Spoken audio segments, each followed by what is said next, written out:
పెట్టువాడు.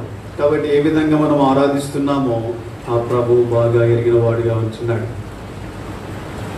ఇక్కడ ఉదయకాలం ఈ సమయంలో ప్రభువును మనం ఆరాధించడానికి ఒక ప్రాముఖ్యమైన కారణము ఇప్పుడు చదివిన మాటల్లో మనకు తెలియజేయబడుతూ ఉంటున్నది. యెహోవా వేల్పులలో నీ వంటి వాడెవడు, పరిశుద్ధతను బట్టి నువ్వు మహనీయుడవు, స్తుతి కీర్తనలను బట్టి పూజ్యుడవు, అద్భుతములు చేయువాడవు, నీ వంటి వాడెవడు.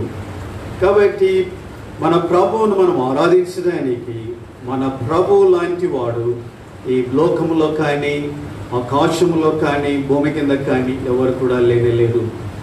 మన ప్రభు ఆయన వేల్పులలో నీ వంటి వాడెవడు అని దేవుని వాక్యం సెలవిస్తుంది. వేల్పులు అంటే దేవతలు లేదా దేవుళ్ళు. కాబట్టి దేవుళ్ళు దేవతలని చెప్పుకునేవారు ఎవరైనా కానీ ఉండవచ్చు, కానీ వారందరిలో యెహోవా వంటి వాడు ఎవరు కూడా లేరు. కాబట్టి ఆ ప్రభువును మనము ఉదయమార స్తుతించి ఆరాధించి గణపరచబద్ధులముగా ఉంటున్నాం. ఇశ్రాయేలీయులు ఈ మాటలు బట్టి ప్రభువును ఆరాధించి గణపరుస్తూ ఉంటున్నారు. వారు ఐగుప్తు నుంచి విడిపించబడిన తర్వాత, ఎర్ర సముద్రము దాటిన తర్వాత వారందరూ ప్రభువును గూర్చి ఇక్కడ 15వ అధ్యాయం 1వ వచనంలో రాయబడింది. అప్పుడు మోషేయు ఇశ్రాయేలీయులను యెహోవాను బట్టి ఈ కీర్తన పాడిరి, యెహోవాను గూర్చి గానము చేసేదను, ఆయన మిగుల అతిశయించి జయించెను, గుర్రమును దాని రౌతును ఆయన సముద్రములో పడద్రోసెను. కాబట్టి యెహోవాను గూర్చి గానము చేసేదము అని వారు ప్రభువును ఎంతగానో ఆరాధించి గణపరిచిన వారుగా ఉంటున్నారు. ఇలాగ ప్రభువును వారు ఆరాధించడానికి కారణం ఏంటి? ఎందుకని వారు ఇలా చెప్పుతూ ఉంటున్నారు? వేల్పులలో నీ వంటి వాడేవాడు అని వారు ఎందుకని పలుకుతూ ఉంటున్నారు? ప్రభులో వారు ఏమని చూసినారు, ప్రభు ద్వారా ఏమి ఎరిగినారు, ప్రభు ద్వారా ఏం అనుభవించినారు అని మనం ధ్యానించినట్లయితే ఉదయకాలంలో మనము కూడా వారితో కలిసి సత్యమైన ఆరాధనతో మన ప్రభువును ఆరాధించి గణపరచగలం. చూడండి, మొట్టమొదటిగా ఆ ప్రభువుని ఇలాగ వారు ఆరాధించడానికి ప్రాముఖ్యమైన కారణం ఏంటి అంటే, ఆ ప్రభు సర్వశక్తి కలిగిన దేవుడుగా వారి మధ్యలో ఆయన తెలియజేయబడిన వాడుగా ఉంటున్నాడు. కాబట్టి మొట్టమొదటిగా ఆయన శక్తి కలిగిన వాడు, ఆయన సర్వశక్తి కలిగిన వాడు, ఆయన శక్తికి మితి లేదు, ఆయనతో బలమైనటువంటి కార్యములు చేయగలవాడు అని ప్రభువు వారి మధ్యలో ఇశ్రాయేలు మధ్యలో నిరూపించిన వాడుగా ఉంటున్నాడు. చూడండి, ఇశ్రాయేలీలు ఎంతో భయంకరమైన బానిసత్వములో వారు దేవునికి మొరపెట్టినప్పుడు ప్రభు వారిని రక్షించడానికి దిగి వచ్చినాడు. వారిని దిగి వచ్చి ఆయన ఒక్క క్షణంలో వారిని తీసుకుని వెళ్ళి ఉండవచ్చు, కానీ అలా చేయలేదు. దాదాపు 10 విధములైన తెగుళ్లతో ఐగుప్తు మీద తీర్పు తీర్చి ఆయన వారిని విడిపించిన వాడుగా ఉంటున్నాడు. ఎందుకని ఈ విధంగా ప్రభు తెగులు ఐగుప్తు మీద కుమ్మరించున్నాడు అంటే, మనము మిగిలిన భాగాలలో మనం ధ్యానించినట్లయితే ప్రభు అనేక మార్లు తెలియజేస్తూ వచ్చినాడు. నేను ఐగుప్తుల మీద తీర్పు తీర్చిన ఆ సంగతిని మీరు ఎరగలేదా, ఆ సంగతి మీరు గుర్తించలేదా అని ఆయన అడుగుతూ వచ్చినాడు. కారణం ఏంటి అంటే, ఆయన ఏమంటున్నాడంటే, నా శక్తిని మీరు గ్రహించలేదా, నేను ఎంత శక్తి గల దేవుడనో మీరు ఇంకనూ గ్రహించలేదా అని ఇశ్రాయేలీయులను అడుగుతూ వచ్చినాడు. అంటే మనం ఈ ఉదయకాల సమయం ఏం గ్రహించవచ్చు అంటే, దేవుడు తాను శక్తి కలిగిన వాడు, సర్వశక్తి కలిగిన దేవుడు అని ఇశ్రాయేలీయుల తను తాను నిరూపించుకోవడానికి ఆయన ఇలాంటి తెగుళ్లను ఐగుప్తు మీద ఆయన కుమ్మరించిన వాడుగా ఉంటున్నాడు. తెగుళ్ళని మనం చూసినట్లయితే ఆయనకు రోగాల మీద అధికారం ఉంది, ఆయనకు నీటి మీద అధికారం ఉంది, ఆయన జంతువుల మీద అధికారం ఉంది, ఆయనకు సమస్త విధములైనటువంటి క్రిముల మీద అధికారం ఉంది. ఆయనకు అధికారం లేనిది ఈ భూమి మీద ఈ ప్రపంచంలో ఏది కూడా లేదు అనే సంగతి తెలియజేయబడుతుంది.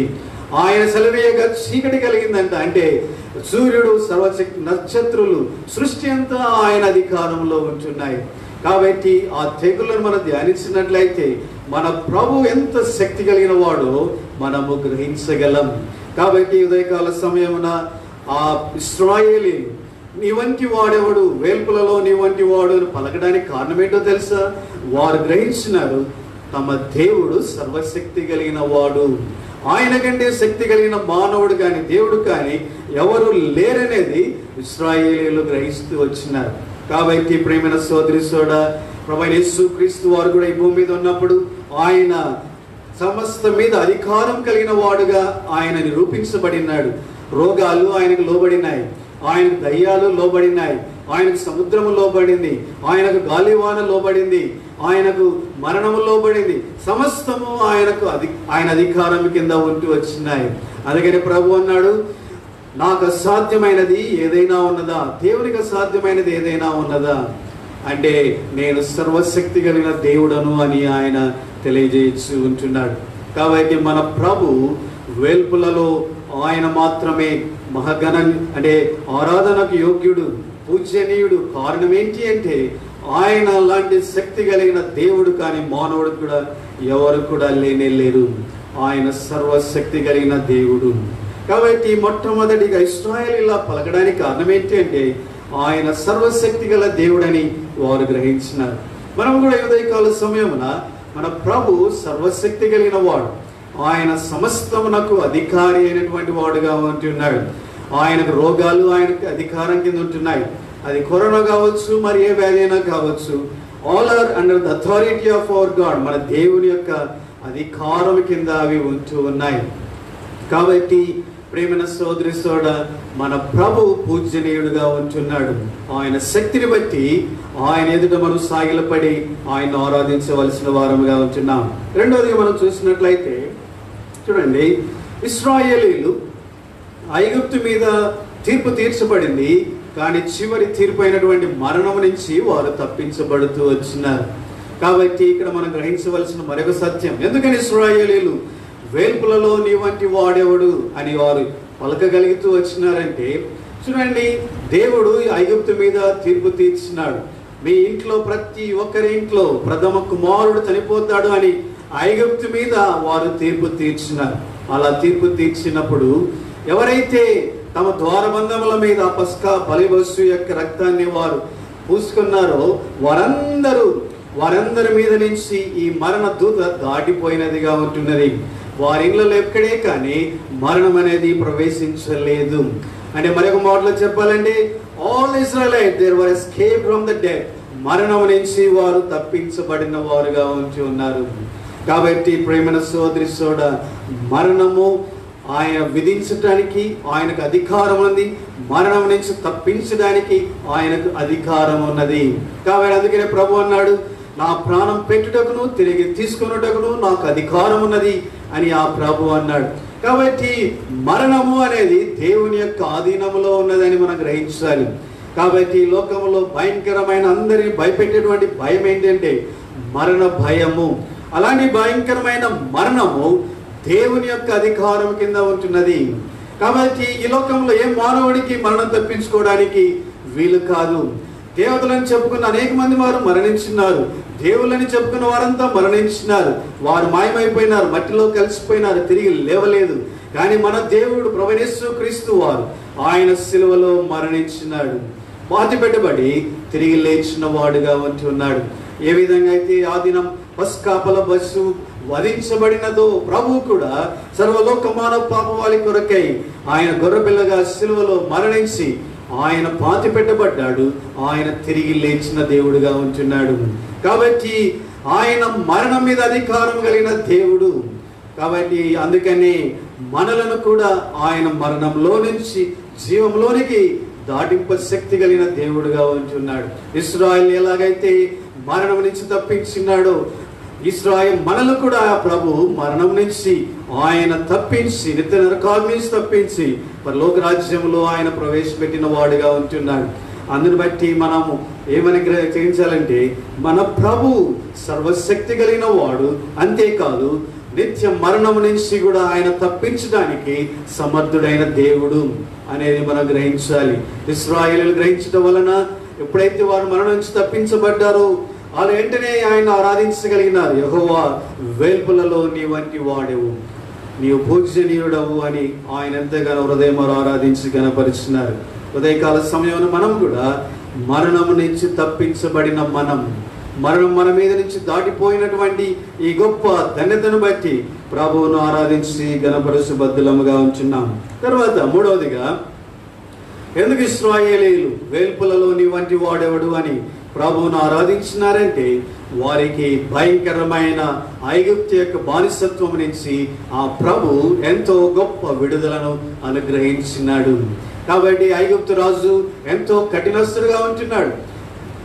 మోసే వెళ్ళి నా ప్రజలను వెళ్ళనీయము అని దేవుడు సెలవిస్తున్నాడు అని చెప్పినా కానీ ఆ యొక్క ఐగుప్తు ఫరో రాజు ఏమాత్రము వినలేదు. ఎన్నో అద్భుతాలు జరిగినాయి, అయినా వినలేదు. కానీ దేవుడు బలమైన తన హస్త కార్యములను బట్టి ఆయన ఇశ్రాయేలీయులను ఐగుప్తు యొక్క బానిసత్వం నుంచి విడిపించినాడు. ఐగుప్తు యొక్క ఫరో మెడను వంచి ఇశ్రాయేలీయులను పోనించిన వాడుగా ఆయన ఉంచి ఉన్నాడు. కాబట్టి అందుకనే వారు ఘనమైన విధానములో ఇశ్రాయేలీయులు ఐగుప్తులో నుంచి బయటికి నడుచుకుంటూ వచ్చిన వారుగా ఉంటున్నారు. కాబట్టి ప్రేమైన సోదరి సోడ, ఒకప్పుడు ఇశ్రాయేలీయులు భయంకరమైన బానిసత్వంలో ఉన్నారు.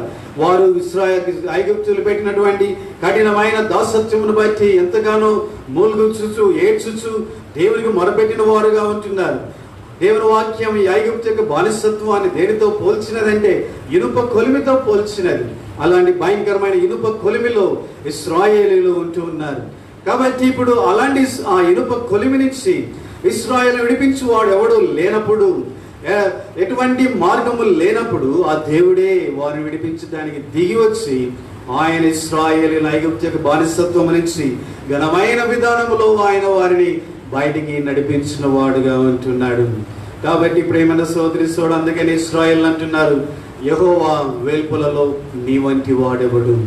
కాబట్టి నువ్వు పూజనీయుడవు, నీ శక్తి బలమైనది, నువ్వు అద్భుతకరుడు, ఆశ్చర్యకరమైన కార్యములు చేయగల దేవుడు, సర్వశక్తి కలిగిన దేవుడు అని ఆ ప్రభువును వారు ఆరాధించి ఘనపరుస్తూ ఉంటున్నారు. మాకు అనుగ్రహించిన గొప్ప విడుదల విమోచన బట్టి నీకే వందనాలు అని ఆ ప్రభువును ఆరాధించున్నారు. చూడండి, నిర్గమ 15:13 నీవు విమోచించిన ఈ ప్రజలను నీ కృప చేత తోడుకొని పోతివి, నీ బలము చేత వారిని నీ పరిశుద్ధాలయమునకు నడిపించుతివి, జనులు విని దిగులు పడును. కాబట్టి ప్రియమైన సోదరి సోడ, ఆ ప్రభు విమోచించి ఆ ప్రజలను తోడుకొని వెళ్ళిన వాడుగా ఉంటున్నాడు. ఈ ఉదయకాల సమయమున మనము కూడా ఇలాంటి గొప్ప విమోచనను మనం పొందిన వారముగా ఉంటున్నాం. కాబట్టి ఒకప్పుడు మనము కూడా ఐగుప్తు దాసత్వం లాంటి పాప దాసత్వంలో మనం ఉన్నాం. సాతాను యొక్క బంధకములలో బంధించబడిన వారముగా ఉంటున్నాం. వారి యొక్క సంఖ్యల చేత బంధించబడినాం. వారి నుంచి విడిపించబడడానికి మనం ఎన్నో ప్రయత్నాలు చేసినాం, కానీ ఏమాత్రం వీలు కాలేదు. ఆ భయంకరమైన పాప క్రియల చేత పట్టబడిన వారమై వాటిని చేయొచ్చు, వాటిలో నడుచుకొనొచ్చు, వాటి చేత మూలుగుచ్చు, బాధపడచ్చు, దుఃఖపడుతూ ఎంతగానో మనము వేదన చెందిన వారముగా ఉంటున్నాం. ఇలాంటి భయంకరమైన దుస్థితిలో మనం ఉన్నప్పుడు, ఎప్పుడైతే ప్రభు ఈ లోకానికి వచ్చి రక్షణ మార్గాన్ని ఆయన ఏర్పరిచినాడో, ఆ ప్రభు వైపు చూసి ప్రభు ఆమోలు కనికరించుము అన్నప్పుడు ఆ ప్రభు తన కృప చేత, తన వాత్సల్యతను బట్టి, తన గొప్ప ప్రేమను బట్టి మనలందరినీ ఆయన క్షమించి కడిగి పవిత్రపరిచిన వాడుగా ఉంచున్నాడు. అందుకని మనం పాప క్షమాపణ పొందిన దీనినే విమోచన అని దేవుని వాక్యము మొదటి ఎఫెసీయులకు రాసిన పత్రిక 1:7 రాయబడుతూ వచ్చింది. కాబట్టి మనమందరము ఈ పాపము నుంచి విడిపించబడినాం, సైతాను యొక్క సంఖ్యలు నుంచి విడిపించబడ్డాం, నరకాగ్ని నుంచి విడిపించబడ్డాం, పాతాళం నుంచి విడిపించబడ్డాం, చీకటి నుంచి విడిపించబడ్డాం. అనేక విధాలైనటువంటి వాటి నుంచి, బంధకముల నుంచి మనం విడిపించబడి విమోచన పొంది గొప్ప స్వతంత్రులుగా మనం చేయబడిన వారముగా ఉంటున్నాం. కాబట్టి ఉదయకాల సమయమున ప్రేమైన సోదరి సోడ, ఇశ్రాయేలీయులతో కలిసి మనము కూడా చెప్పగలం, ప్రభువా నన్ను విమోచించిన వాడవు నీవే. నేను భయంకరమైన బంధకములలో బంధించబడినప్పుడు, చీకటిలో నేను చిక్కుబడినప్పుడు, విడిపించబడడానికి ఏ మార్గం లేనప్పుడు, ఎవడు కూడా నన్ను విడిపించలేనప్పుడు నీవే నా కొరకై నీ ప్రాణమును త్యాగం చేసి రక్తమును కార్చి నా కొరకై గొప్ప రక్షణ మార్గాన్ని ఏర్పరిచినావు, నన్ను విడిపించినావు, నాకు విడుదల కలగజేసినావు అని ఆ ప్రభువును మనం కూడా, యెహోవా వేల్పులలో నీ వంటి వాడెవడు, ప్రభువైన యేసుక్రీస్తు నీలాంటి వాడెవడు, నన్ను విడిపించడానికి ఇంత శక్తి కలిగిన మానవుడు ఎవడు కూడా లేడు, నీవే నన్ను విడిపించినావు. ఐగుప్తు యొక్క బానిసత్వం నుంచి ఇశ్రాయేలు విడిపించినట్లు పాపము సైతాను యొక్క బానిసత్వం నుంచి నన్ను కూడా విడిపించినావు. నీకే వేలాది స్తోత్రములని ప్రభువును మనం కూడా ఆరాధించి గణపరచబద్ధులముగా ఉంటున్నాం. తరువాత మనము చూసినట్లయితే 4వదిగా ఇశ్రాయేలీయులు యెహోవా వెల్పులలో నీ వంటి వాడెవడు అని ఆయన్ను ఆరాధించి గణపరచడానికి మనం చూసినట్లయితే దేవుడు వారి ఎదుట ఉన్నటువంటి ఆటంకములన్నిటినీ ఆయన తొలగించిన వాడుగా ఉంటున్నాడు. నిర్గమాకాండం 14వ అధ్యాయంలో ఇశ్రాయేలీయులు ఐగుప్తు నుంచి ఘనమైన విధానంలో విడిపించబడి వారు బయటికి నడుచుకుంటూ వచ్చినారు. ఎంతో ఆనందముతో సంతోషముతో వారు బయటికి వచ్చినారు. కాబట్టి ఎంతో పాటలు పాడుకుంటూ వచ్చినారు. కానీ ఎర్ర సముద్రం దగ్గరికి వచ్చే లోపల వారెంతో క్లిష్టమైన పరిస్థితిని ఎదుర్కొంటూ వచ్చినారు. ఫరో వారిని తిరిగి తరుముకుంటూ వచ్చాడు. ఎదుట వెళ్ళాలంటే ఎర్ర సముద్రం, వెనకల ఫరో వారిని తరుముచూ ఉంటున్నాడు. ఇలాంటి పరిస్థితుల్లోనికి వారు వచ్చిన వారుగా ఉంటున్నారు. వారు భయపడ్డారు, వారు మొరపెట్టినారు, తిరిగి ఐగుప్తు వెళ్ళడానికి నిర్ణయించుకున్నారు. కానీ మోషే వారిది ఏమన్నాడంటే నిర్గమాకాండం 14వ అధ్యాయం 14వ వచనం, యెహోవా మీ పక్షమున యుద్ధము చేయును, మీరు ఊరకే ఉండవలనని ప్రజలతో చెప్పెను. కాబట్టి ప్రేమైన సోదరి సోడ 13వ వచనంలో, అందుకు మోషే భయపడకుడి, యెహోవా మీకు నేడు కలగజేయ రక్షణ మీరు ఊరకు నిలుచుండు చూడుడి, మీరు నేడు చూచిన ఐగుప్తుల మీద మరి ఎన్నడూ చూడరు. కాబట్టి ఇక్కడ మనం చూసినట్లయితే 2 కార్యాలను దేవుడు వారి ఎదుట చేయొచ్చు అంటున్నాడు. మొట్టమొదటిగా వారు ఆ యొక్క ఎర్ర సముద్రంలో నుంచి వారు దాటిపోనట్లుగా ప్రభు చేయువాడుగా ఉంటున్నాడు. ఎలాగ చేస్తాడు? ఎర్ర సముద్రం ఎలాగ దాటగలం? ఈత లేదు, షిప్ లేవు, ఇంత 6 లక్షల కాల్వం ఎలాగ వెళ్ళగలం? కానీ ఊరక నిలుచుండి చూడుడి, మీ పక్షమున యెహోవా యుద్ధం చేయును. ఎందుకని వారు వేల్పులలో నీ వంటి వాడెవడని ఎందుకు ఆరాధించినారంటే మా పక్షముగా యెహోవా యుద్ధం చేయును. కాబట్టి మా పక్షంగా యుద్ధం చేయవాడు యెహోవాయే. ఆయనే మాకు విజయం ఇచ్చును, ఆయనే మాకు ఘనమైన కార్యములు చేసి మా ముందున్నటువంటి ఆటంకములను తొలగించి మమ్మల్ని సరళమైన మార్గంలో నడిపించువాడు. ఎలాగైతే మోషే సెలవిస్తున్నాడు, మనమందరి బాగా తెలుసు, ఆ ఎర్ర సముద్రం పాయలుగా చేయబడింది, ఆరిన నేలన ఇశ్రాయేలు దాటి వెళ్ళినారు. కాబట్టి ప్రేమైన సోదరి సోడ, అందుకని వారు యెహోవాకు గానము చేశారు. వారు ఎలుగెత్తి ఆయనను స్తుతించినారు, గణపరిచినారు. కారణం ఏంటో తెలుసా? They have seen the works of God. దేవుని యొక్క కార్యములు వారు చూస్తూ వచ్చినారు. ఆ దేవుడు ఎలాంటి వాడో గ్రహించినారు. వారు ఆయన చేసిన మహత్కార్యములు వారు చూస్తూ వచ్చినారు. అందుకనే వారు అంటున్నారు, యెహోవా వేల్పులలో నీ వంటి వాడేవాడు. ఉదయకాల సమయమున మన ఎదుట కూడా ప్రభువు చేసిన కార్యములు ఎన్నో కోకొల్లలుగా ఉంటున్నాయి. ఎన్నో ఆటంకాలు ఎదురవుతూ వచ్చినాయి. మన యాత్ర జీవితంలో అనేకమైన సమస్యలన్నిటినీ ఆ ప్రభు మన పక్షంగా ఉండి యుద్ధం చేసి ఆయన వాటన్నిటినీ తోలివేసి విజయాన్ని ఇచ్చిన వాడుగా ఉంటూ ఉన్నాడు.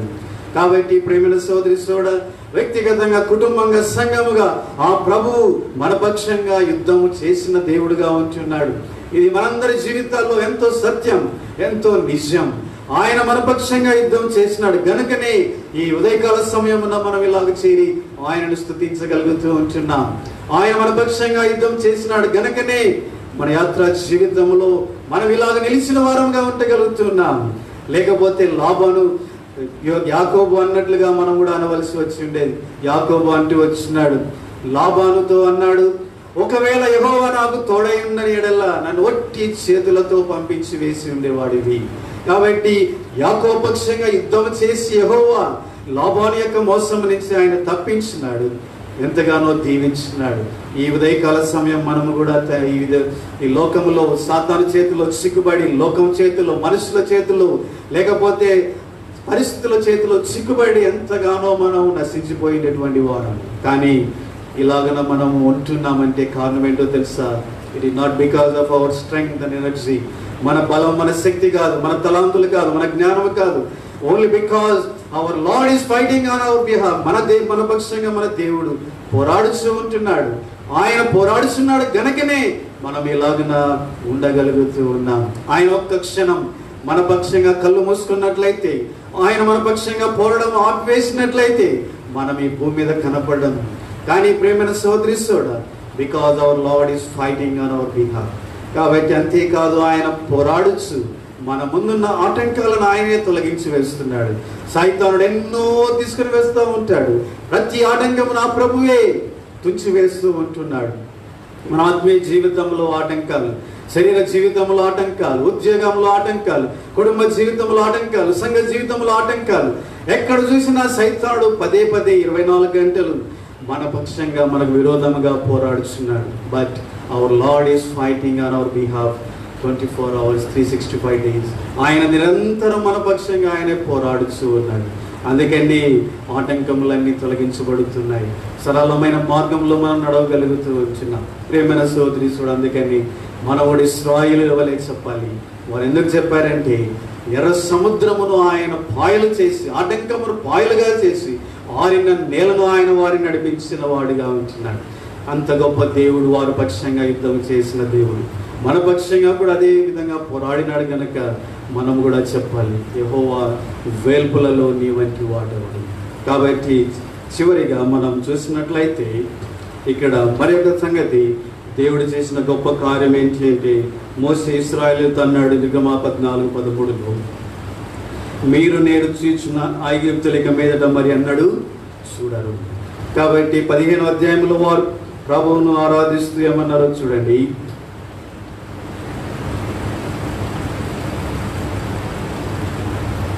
12వ వచనం, ఎక్సోడస్ 15:12, నీవు విమోచించిన ఈ ప్రజలను, 12వ వచనం, నీ దక్షిణ హస్తము చాపితివి, భూమి వారిని మృంగివేసెను. కాబట్టి ఇప్పుడు ఏమైనా సోదరి సోదరుడా, ఎందుకు ఇశ్రాయేలీయులు నీ వంటి వాడెవడు, యెహోవా వేల్పులలో నీ వంటి వాడెవడు అని ఆయన ఆరాధించి గణపరిచినారంటే, వారి శత్రువును ఆయన నిర్మూలం చేశాడు. అంటే ఇంకా కనపడకుండా చేశాడు. They will see them no more అని చెప్పిన వాడుగా ఉంటున్నాడు. కాబట్టి ఆ విధంగా భూమిలో వారిని పాతిపెట్టి వేసినాడు. అందుకని వారు అంటున్నారు, యెహోవా వేల్పులలో నీ వంటి వాడెవడు. కాబట్టి ఇంత బలమైన కార్యములు చేయగలిగిన వాడెవడు, నీలాంటి వాడెవడు కూడా లేడు. మా శత్రువులను నిర్మూలం చేశావు, తిరిగి మాకు కనపడకుండా చేశావు. ఎవరిని అయితే మేము చూసి భయపడ్డామో, ఎవరైతే మమ్మల్ని బాధించినారో, ఎవరైతే మమ్మల్ని దుఃఖపెట్టినారో, ఎవరైతే మమ్మల్ని పారిపోనట్లుగా చేశారో, వారందరినీ నీవు ప్రభువా సమూలమైన నాశనము చేశావు. కాబట్టి ఉదయకాల సమయమున ప్రేమైన సోదరి సోదరుడా, మనందరి జీవితంలో కూడా ఇలాంటి సంఘటన జరుగుతూ ఉన్నది, జరగబోతూ ఉంటున్నది. కాబట్టి మన శత్రువులను ఆయన లయం చేయించు ఉంటున్నాడు. మన శత్రువైన సైతాను స్థలలో ఆయన తలను శిలువలో చితగొట్టి వేసినాడు. ఇంకా కేవలము తోక మాత్రమే ఉంది. కాబట్టి ప్రేమైన సోదరి సోదరుడా, ఆ తోక ద్వారానే వాడు భయపడుతున్నాడు. కానీ ఒక దినం రాబోతుంది, we're going to deliver it from all the enemies, will see them no more. ఒక దినం రాబోతుంది, వారిని మనం ఇంకా చూడం. అలాంటి ఒక నిరీక్షణ కలిగిన దినం కొరకు మనం ఎదురు చూస్తూ ఉంటున్నాం. ప్రభువు రానయ్యున్నాడు, ఆయనతో కలిసి పరలోకములో ఉంటాం. ఇంకా ఏ శత్రువు, సైతానుడు కానీ, శరీరము కానీ, లోకము కానీ, పాపం కానీ, పాతాళము కానీ ఎవరిని కూడా మనం చూడం. అలాంటి గొప్ప ప్రదేశంలోనికి మనం వెళ్ళనయ్యున్నాం. కాబట్టి లోకయాత్ర జీవితంలో కూడా మన శత్రువులను ఆయనే లయం చేయించు ఉంటున్నాడు. దుష్టు నుంచి ఆయనే మనల్ని కాపాడి భద్రపరుస్తూ ఉన్నాడు. మన దుష్టునితో ఆయనే పోరాడుతూ ఉంటున్నాడు. వాడు అనేక రీతిలుగా మనల్ని పడగొట్టాలని, నాశనం చేయాలని ఎంతగానో ప్రయత్నిస్తున్నాడు. బట్ మన ప్రభు మన పక్షంగా యుద్ధం చేసి శత్రువును కూడా లయం చేయించు ఉంటున్నాడు. ఆయన ఆటంకం తొలగించడం మాత్రమే కాదు, శత్రువు యొక్క సమస్త విధములైన కుతంత్రములను ఆయనే లయం చేయించున్నాడు. వారి పన్నాగములను ఆయన లయం చేయించున్నాడు. వాడు కొట్టే గోడలను ఆయన కూల్చివేయించున్నాడు. ఇవన్నీ మనకు చూడలేము, కానీ but he's doing all those things. ప్రతి దినం ప్రతి క్షణం ఆయన చేయించు ఉంటున్నాడు. కాబట్టి ఆయనే మన పక్షముగా యుద్ధము చేసి శత్రువును సంపూర్ణముగా లయం చేయించున్నాడు. కాబట్టి ఉదయకాల సమయమున మనం కూడా ఇశ్రాయేలీయులు ఎందుకు ఇలా చెప్పగలిగినారు, యెహోవా వేల్పులలో నీ వంటి వాడు, నువ్వు పూజనీయుడవు, పరిశుద్ధతను బట్టి నువ్వు మహనీయుడవు అని, అద్భుతములు చేయువాడవు, నీ వంటి వాడెవడని ఆయన ఎందుకు ఆరాధించారు అంటే, ఆయన శక్తి అంటే ఆశ్చర్యకరమైన సర్వశక్తి కలిగిన దేవుడు అని ఆయనను వారు గుర్తించినారు. ఆయన మరణం మీద ఆయన అధికారం ఉందని గ్రహించినారు. ఆయన విడిపించిన వాడు, ఐగుప్తు యొక్క దారిసత్వం నుంచి విడిపించిన వాడని గ్రహించినారు. ఎదుటనే వచ్చినటువంటి ఎర్ర సముద్రం లాంటి ఆటంకములను ఆయనే తొలగించినాడని ఆయన గ్రహించినారు. అంతేకాదు శత్రువులను సమూలముగా నాశనం చేశాడని వారు గ్రహించినారు. వీటన్నిటిని బట్టి వారు ఏమంటున్నారంటే యెహోవా వెలుపలలో నీ వంటి వాడు. మన జీవితంలో కూడా ఈ 5 విధములైనటువంటి ఆత్మీయంగా ఆయన మనకు సర్వశక్తి కలిగిన దేవుడు ఉండి ఆయనే మన మరణం నుంచి మనకు విడుదల కలగజేస్తున్నాడు. ఎంతో గొప్ప రక్షణ ఆయన కలగజేసి మనకు విడుదల కలగజేసి రక్షణను అనుగ్రహించినాడు. ఎంత గొప్ప రక్షణ ఈ లోకంలో ఏ మానవుడు కూడా ఇవ్వలేడు. ఈ రక్షణను కలగజేసే మానవుడు కానీ శక్తి కానీ ఈ లోకంలో మార్గం ఏది కూడా లేనే లేదు.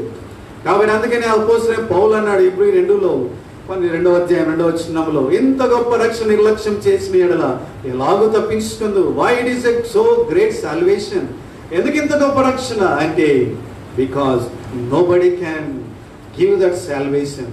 ఎవరు కూడా ఇలాంటి రక్షణను మానవునికి ఇవ్వలేరు.